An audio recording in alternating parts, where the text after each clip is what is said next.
Supreme number 2 में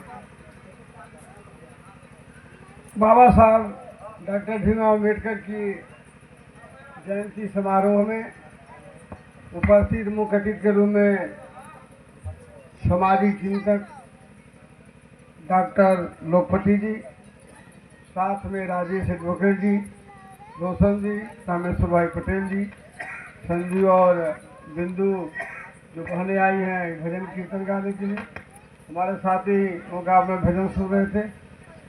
धीरू भाई बहुत ही उत्साही नौजवान है, इनको बधाई कि आपने कम से कम बाबा साहब की जयंती के अवसर पर बुलाया।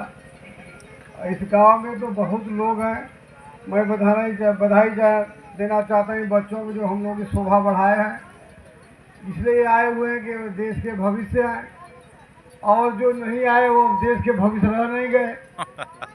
उनको ज़्यादा चिंता है अपने भविष्य के बारे में। तो अब चूँकि कार्यक्रम आगे है, मैं इसलिए ज़्यादा नहीं बोलूँगा। यहाँ आज पूरे विश्व में बाबा साहब की जयंती इसलिए मनाई जा रही है कि इस देश में जो जाति व्यवस्था के चलते ऊंच नीच पर आधारित साम्राज्य स्थापित था, सीढ़ी नुमा व्यवस्था थी, उसको ऑपरेशन करने का अगर कोई काम किया, समता स्वतंत्रता और बंधुत्व पर जिन्होंने साम्राज्य स्थापित किया कानून के माध्यम से, वो है डॉक्टर बी.आर. अम्बेडकर। अभी देश में जाति व्यवस्था इतनी हावी है और महापुरुष भी जातिवाद हो गए हैं।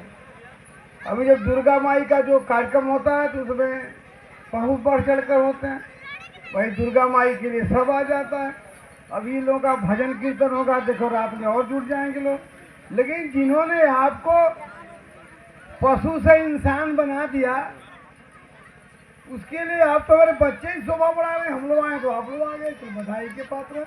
धीरू भाई के उत्साह में कहीं कमी नहीं है, लेकिन हम बाबा साहब की जयंती मनाएं, कम से कम उन बाबा साहब क्या है इनके बारे में जाने। आज प्रधानी लड़ने के लिए सब तैयार हो जाते हैं। कानून में एक दर्जा कौन दिया, वोट का अधिकार कौन दिया, बैठने का अधिकार कौन दिया। आज आप बैठे हो तो उसको कौन अधिकार दिया, इसके कोई बारे में नहीं है। पहले पीटे जाते थे तो ये देवी देवता खड़े होकर खबरदार नहीं कहते थे, भाई खबरदार क्यों उसको मार रहे हो। एक भी दुर्गा माई नहीं उठी, पिटाए जाओगे दुर्गा माई नहीं उठी, खबरदार भाई हमारा बड़ा शिष्य है, रुक जाओ, क्यों मार रहे हो, कोई नहीं बोलता। लेकिन अगर आपको गांव में कोई अगर दो झापड़ मार दिया ना और थाने सागन चले गए बाबा साहब के संविधान, तो जेल चले जाओगे भाई। ये है बाबा साहब की ताकत। अभी आप इसलिए नहीं मालूम है क्योंकि आप प्रधानी लड़ते हो तो चुनाव में वोट चाहिए, वो बाबा साहब ने दिए। जो आपके गाँव में आवास मिलता है वो किसी की देन नहीं, बाबा साहब की देन है। देश का एक एक पैसा जो खर्च होता है वो भारतीय संविधान से खर्च होता है, वो बाबा साहब की देन है। अपने घर की मुर्गी साग बराबर न समझना कि जब चाहो जो पैसा खर्च कर दिया। सरकारी पैसा जो भी खर्च करोगे वो बाबा साहब के नियम कानून से होगा। अब चूंकि धीरू भाई ने बहुत कोशिश किया होगा, भाई मिठाई भी खिलाए हो हम लोगों के लिए, वो सेव संतरा भी ला दिए और हम लोग के आरती उतार, हम ही लोग इन्होंने बाबा साहब मान लिया। हम लोग बाबा साहब नहीं है भाई, हम लोग बाबा साहब के अनुयायी है। और आज बाबा साहब के ये लोग जो टीवी मोबाइल देख रहे बेचारे, इनको क्या पता है कि हमारी समाज में कितना दूरी पर था और कितने हजार किलोमीटर दूरी पर था समाज में। एक जाति से एक जाति कितनी दूरी, एक जाति से एक जाति कितनी दूरी, एक जाति से एक जाति कितनी दूरी। अगर ये सब दूर किया तो बाबा साहब ने दूर किया।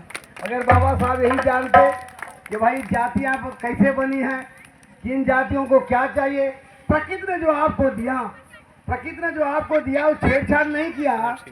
सूर्य ने आपको बराबर दिया, हवा ने आपको बराबर अधिकार दिया, पानी ने भी आपको बराबर अधिकार दिया। जिन लोगों ने इस विषमता को बांटा, उसी के खिलाफ बाबा साहब डॉक्टर अम्बेडकर ने एक मुहिम छेड़ करके जो जाति के खिलाफ अभियान चल के आज कोई भी अगर धरती पर पैदा है और धरती पर जी रहा है भारतवर्ष की भूमि पर, तो भारतीय संविधान के तहत जी रहा। ये जो महिलाएं बैठी हुए हैं हमारे बीच में जो कलाकार हैं, हमें आपको अपनी कला का प्रदर्शन करेंगी।